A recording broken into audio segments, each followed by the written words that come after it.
Everybody, welcome back to Contest Prep University. I'm Joe Klemczewski with Adam Atkinson. We're going to start a series on best prep foods. And I was just telling Adam off camera that I think this is great timing because we just had a nutrition coaching global mastermind where we talked about flexible restraint. And I know everybody in the macro tracking, flexible dieting world just thinks, hey, that's you just eat what you want when you want. You just make sure the math works out. But there are still better and better and perhaps even best food options for a ton of situations. So starting right away with protein, because I think that's one of the probably first questions I get asked, especially by newer dieters, hey, what are the best protein sources? Every time I try to eat protein, I'm adding a lot of fat or carbs, which to us probably sounds pretty weird because we just think of the staples, chicken, fish, etc. Like where egg whites, protein powder, doesn't seem to be a lot of carbs or fat there. But in contest prep, speaking of protein first, do you have kind of a list of good, better, best, or how do you calculate that metric with your clients, Adam?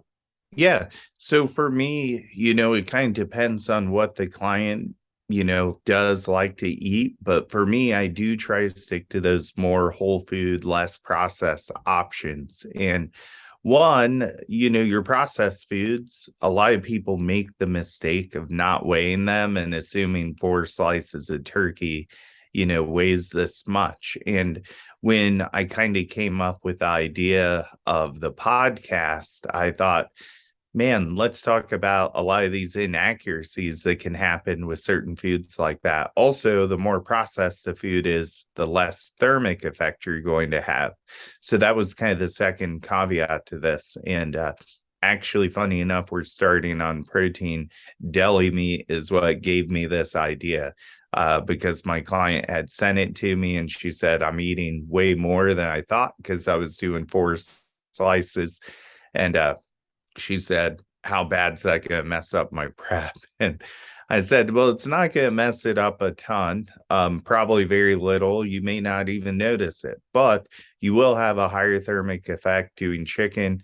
And if you are going to be taking the time to weigh it anyhow, the deli meat should be more convenience factor, maybe when she was traveling. But I just said, why don't you just start making more chicken and maybe change up your seasonings, flavorings at certain parts of the day and yield that greater thermic effect and also yield that greater accuracy by measuring it. Although she can measure the deli meat too, she was just kind of disappointed now that she has to weigh out that extra meal a day. Well, you bring up a good point on the thermic effect, but I also think of health alignment and the nitrates, which are, much higher in cancer probability, the extra sodium, the things like that, the fillers and wash kind of stuff they do with that processed deli meat. And again, I'm not above like that convenience or, hey, I just want a turkey bagel sandwich, and for, as you said, convenience. But as a discipline, you're right.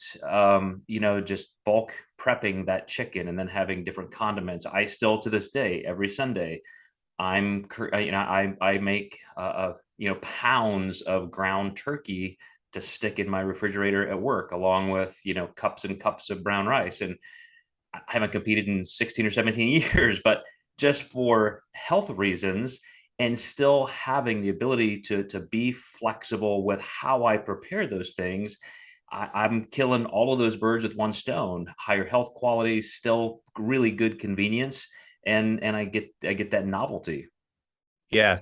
I'll also say people tend to digest, non or less processed foods better as well. So there's definitely a advantage there as well.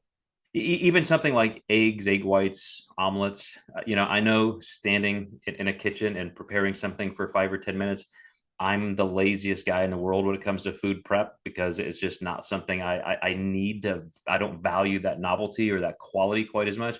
I could very easily just grab something, but those are the things I make myself do again because I just know what's better for me. And I think that's a big part that we need to re-inject into the competition world is you're not just here to win pro status or a pro title, but think of that long term, year after year after year. value identity to who you started out wanting to be, and then kind of sometimes gets pushed to the side.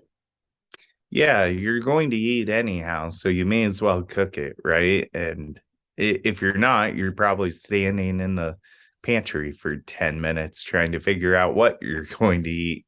And what about protein powder? What about the client who on their food log it shows up 5 protein shakes a day? What's kind of your limit or your reasoning for change there? Well, some people have the dairy issues, so you have to identify that if it comes up. I personally, I really think try not to do more than two. Maybe go to more easily digestible protein, like a vegan protein can sometimes be a little bit better. But oddly enough, protein shakes are just not that easy to digest, and a lot of people seem to think so. And oftentimes, that's one of the first things I'll take out as somebody's planning, and they have an increase in better digestion, better weight loss due to better digestion. So, yeah, I don't use shakes too often, maybe once or twice a day at most. Yeah, for the same reason. For convenience and all that, I'm fine with 1 or 2 a day, but more than that, and I do think you're just risking some other aspects like you're describing. So, well said. And you guys watching, listening, stay with us. We're going to go at least 4 more episodes in this series, kind of running through all of what we think are the best foods and why for contest prep. See you next time.